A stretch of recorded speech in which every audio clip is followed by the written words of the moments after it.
Everyone and welcome back to my channel. तो कैसे हैं आप सब? आई होप सब एकदम हेल्दी एंड हैप्पी होंगे। तो आज है मंडे और इस वक्त मॉर्निंग का टाइम है। मैंने रैंडमली अपना व्लॉग स्टार्ट किया है क्योंकि इस वक्त क्लीनिंग, ब्रेकफास्ट और लंच हो चुका और मैं एक टेरेस में आई हूँ क्योंकि टेरेस में आना मुझे अच्छा लगता है। जब मैं सब कामों से फ्री हो जाती हूँ तो मैं थोड़ी देर के लिए टेरेस में आके बैठ जाती हूँ। तो यहाँ पे प्लांट्स के साथ वक्त गुजारना मुझे बहुत ही अच्छा लगता है और वैसे भी समटाइम्स टेरेस में बड़ी अच्छी हवा चल रही होती है तो टेरेस में बैठना मुझे काफ़ी पसंद है। तो कुछ देर टेरेस में गुजारने के बाद अब मैं किचन में आ गई हूँ क्योंकि आज मैं फ्री ही थी दोपहर में। तो मैंने सोचा कि किचन की क्लीनिंग का काम तो काफ़ी दिनों से स्टार्ट किया हुआ है तो आज क्यों ना फ्रिज को ही साफ़ कर लिया जाए, क्योंकि साफ़ फ्रिज को देख के ये बिल्कुल न्यू की तरह की लगती है। तो मैं अक्सर ही फ्रिज को साफ़ करती रहती हूँ। जैसे ही मैं देखती हूँ कि फ्रिज थोड़ा सा गंदा हो गया है तो मैं इसे साफ़ कर लेती हूँ। लेकिन अब मंथ से ऊपर हो गया मैंने फ्रिज को साफ़ नहीं किया था, तो आज फिर मैंने फ्रिज को साफ़ करने का इरादा कर ही लिया। और फ्रिज में से सारी चीज़ें निकालने के बाद मैं क्लीनिंग सॉल्यूशन से फ्रिज को अच्छी तरह से साफ़ कर दूंगी। और क्लीनिंग सॉल्यूशन की मदद से फ्रिज को साफ़ किया जाए तो इसमें से बड़ी अच्छी सी खुशबू आने लगती है। तो साफ़ फ्रिज देख के बहुत ही सेटिस्फेक्शन भी होती है और ये बिल्कुल नई जैसी भी लगती है। वैसे भी अगर काफ़ी देर तक फ्रिज को साफ़ ना किया जाए तो इसमें जरासीम भी पैदा होने का खदशा रहता है, तो इसलिए मैं फ्रिज को साफ़ करती ही रहती हूँ। और चूंकि मैं फ्रिज को साथ साथ ही साफ़ करती रहती हूँ तो ये आग ज़्यादा गंदी नहीं थी, तो मैंने इसके अंदर के पार्ट्स को नहीं निकाला और जालियों को लगा ही रहने दिया है और अंदर लगे लगे ही मैंने इन्हें क्लीनिंग सॉल्यूशन से साफ़ कर दिया है। और क्लीनिंग सॉल्यूशन को साफ़ करने के लिए पहले तो मैंने सोचा कि मैं गीले कपड़े से फ्रिज को अच्छी तरह से साफ़ कर लूँ, लेकिन फिर बाद में मैं ये सोचने लगी कि एक दफ़ा पानी अच्छे से बहा देती हूँ ताकि क्लीनिंग सॉल्यूशन भी उतर जाएगा और जो जरासीम वगैरह होंगे तो वो भी ख़त्म हो जाएंगे। तो इसलिए मैं अब फ्रिज पे अच्छे से पानी बहा रही हूँ और पानी बहा देने के बाद मैं इसे खुश्क कपड़े से अच्छी तरह से ड्राई कर लूँगी ताकि जो चीज़ें मैंने इसमें से निकाली हैं तो मैं उनको वापस रख सकूँ।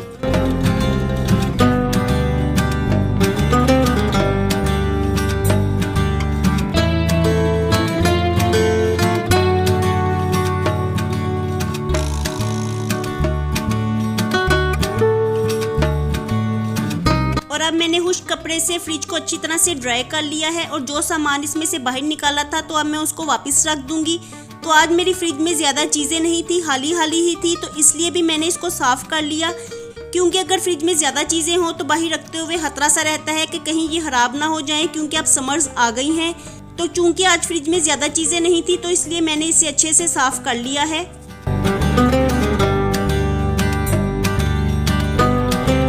और फ्रिज को साफ़ करके ड्राई करते हुए काफ़ी ज़्यादा टाइम लग गया, तो इसके बाद मैंने शार लिया और फिर कुछ देर रेस्ट किया और अब मैं दोबारा से किचन में आ गई हूँ कि जो भी काम बच गए हैं तो मैं उनको पूरा कर सकूँ।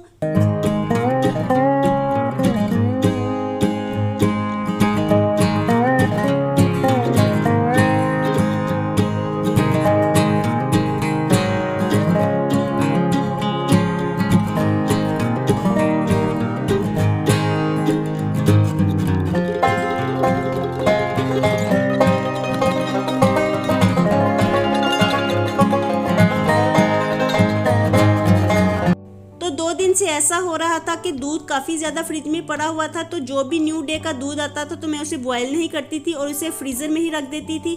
तो आज मैंने सोचा कि 2 दिन का दूध इकट्ठा हो गया है तो अब इसकी फिरनी ही तैयार कर ली जाए।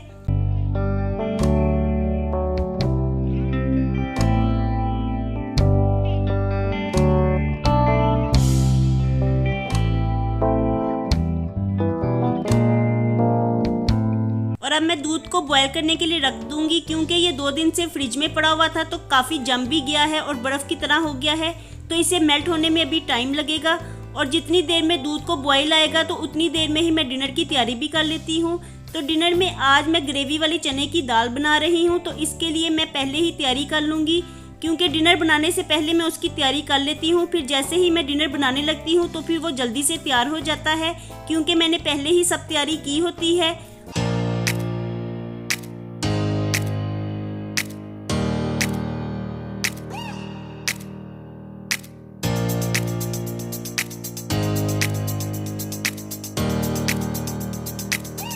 और अब सारी तैयारी हो गई है तो साथ ही मैं डिनर भी बना लूँगी क्योंकि जल्दी जल्दी से ही सारे काम कर लिए जाएं तो फ्री होके बैठना भी मुझे अच्छा लगता है। जब कोई भी काम करने के लिए ना हो तो फिर फ्री होके आप जो भी चाहें वो काम कर सकते हैं। तो डिनर बनाने के लिए मैंने हाफ कप ऑयल लिया है और इसमें 2 अदद छोटे साइज के प्याज कट करके ऐड कर दिए हैं और प्याज को मैं थोड़ा सा फ्राई कर लूँगी।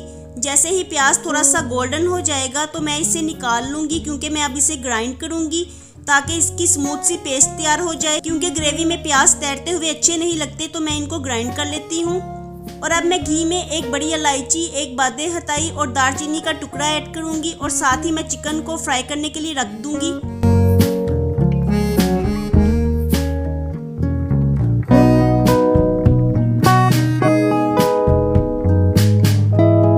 और जैसे ही चिकन का कलर थोड़ा सा चेंज हो जाएगा तो मैं इसमें लहसुन और अदरक का पेस्ट ऐड कर दूँगी और इन्हें भी मैं कुछ देर के लिए फ्राई कर लूँगी। जैसे ही लहसुन अदरक में से बड़ी अच्छी सी खुशबू आने लगेगी तो मैं इसमें 1 टीस्पून जीरा ऐड करूंगी और जीरे को भी साथ ही फ्राई कर लूंगी। तो ग्रेवी में जीरे का जायका बहुत ही अच्छा लगता है। और अब साथ ही मैं इसमें ब्लेंड किया हुआ प्याज ऐड कर दूंगी। तो प्याज काफ़ी ज़्यादा थिक था, क्योंकि मैंने प्याज को थोड़े से पानी और थोड़े से टमाटर के साथ ब्लेंड किया था। तो अब सारी प्याज की पेस्ट निकालने के लिए मैं इसमें थोड़ा सा पानी ऐड करूँगी ताकि ब्लेंडर अच्छी तरह से साफ़ हो जाए। और अब इसमें मैं 2 अदद टमाटरों का पेस्ट ऐड करूंगी। तो मैं खानों में टमाटरों का पेस्ट ही इस्तेमाल करती हूँ। और साथ ही अब मैं स्पाइसेस को ऐड करूंगी। तो स्पाइसेस में 1 टीस्पून नमक, 1 टीस्पून पिसी हुई सुरख मिर्च, 1 टीस्पून खुश्क धनिया पाउडर और ½ टीस्पून हल्दी ऐड करूंगी और सब स्पाइसेस को अच्छे से मिक्स कर लूँगी। और अब इसे ढक के चिकन के सॉफ्ट हो जाने तक पका लूँगी। और जितनी देर में चिकन सॉफ्ट होगा तो दूसरी तरफ मैं चने की दाल को बॉईल कर लूँगी, क्योंकि बाज़ औक़ात ऐसा होता है कि हम पकते हुए चिकन में चने की दाल को ऐड कर देते हैं तो फिर वो गलती ही नहीं है। और फिर उसे चाहे जितना मर्जी गलाने की कोशिश करते रहें तो चने की दाल हार्ड ही रहती है। तो मैं अलहदा से ही बॉईल करके चने की दाल को ऐड करती हूँ। और जितनी देर में दाल बॉईल होगी तो साथ में मैं काउंटर टॉप और स्टोव को अच्छे से साफ़ कर लूँगी। और मैं ऐसे ही करती हूँ, जितनी देर भी मैं किचन में रहती हूँ तो जो चीज़ भी गंदी होती है मैं उसे साथ साथ ही साफ़ करती रहती हूँ। तो इस तरह से किचन नीट एंड क्लीन ही रहता है। और रात को जब मैं किचन को साफ़ करने के लिए आती हूँ तो फिर मेरा किचन साफ़ ही होता है और मुझे ज़्यादा एफर्ट्स नहीं लगानी पड़ती।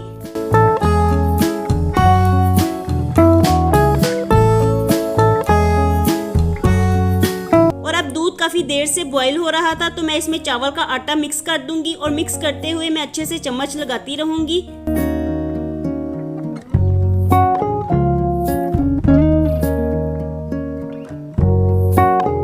और इस वक्त चूंकि टाइम काफ़ी ज़्यादा हो गया था तो मैं बच्चों के लिए नूडल्स भी साथ साथ ही बना रही हूँ।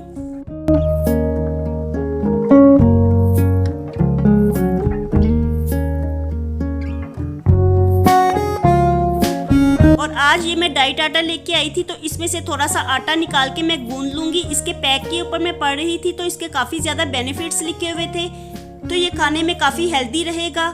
और ये चोकर वाला आटा होता है तो इसके बेनिफिट्स ही होते हैं। और थोड़ा सा आटा निकालने के बाद जो आटा बाकी बच गया था तो मैं इसे रबर बैंड लगा के रख दूँगी। तो इस तरह से अगर चीज़ों को रबर बैंड लगा के सेव कर लिया जाए तो फिर वो ना तो गिरती हैं और ना ही ज़ाया होती हैं। तो मैं जो चीज़ें बच जाती हैं तो उनको ऐसे ही रबर बैंड लगा के रख लेती हूँ, तो इस तरह से वो सेव हो जाती हैं।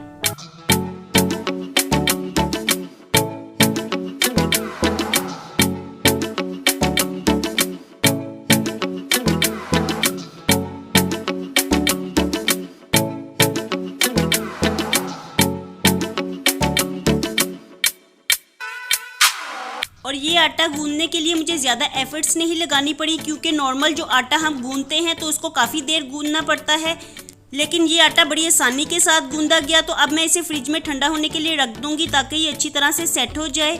और दूसरी तरफ मैं अपनी फिरनी को भी देख लूँगी तो फिरनी बड़े अच्छे से पक रही है।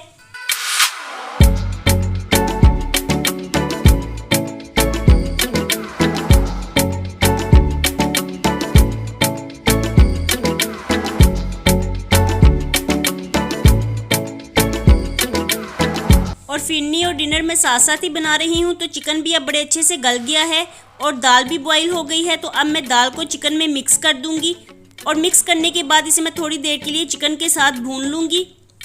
और अब इसमें मुनासिब पानी ऐड कर दूँगी जितनी कि मैंने ग्रेवी रखनी है। और अब मैं इसे 2 से 3 मिनट के लिए पका लूँगी और फिर 1 टेबल स्पून गर्म मसाला ऐड करूँगी और फिर अच्छे से मिक्स कर लूँगी। और साथ ही मैं कटा हुआ हरा धनिया और हरी मिर्चें डाल के इसे गार्निश कर लूँगी और अब इसे ढक दूँगी और फ्लेम को ऑफ कर दूँगी, क्योंकि गरम मसाला डालने के बाद मैं खाने को नहीं पकाती, क्योंकि इस तरह खाने का कलर चेंज हो जाता है। और अब साथ ही मैं रोटियां भी बना लूँगी, क्योंकि डिनर तो पक के तैयार हो गया है, तो गरम गरम रोटियां अब खाने में बहुत ही अच्छी लगेंगी।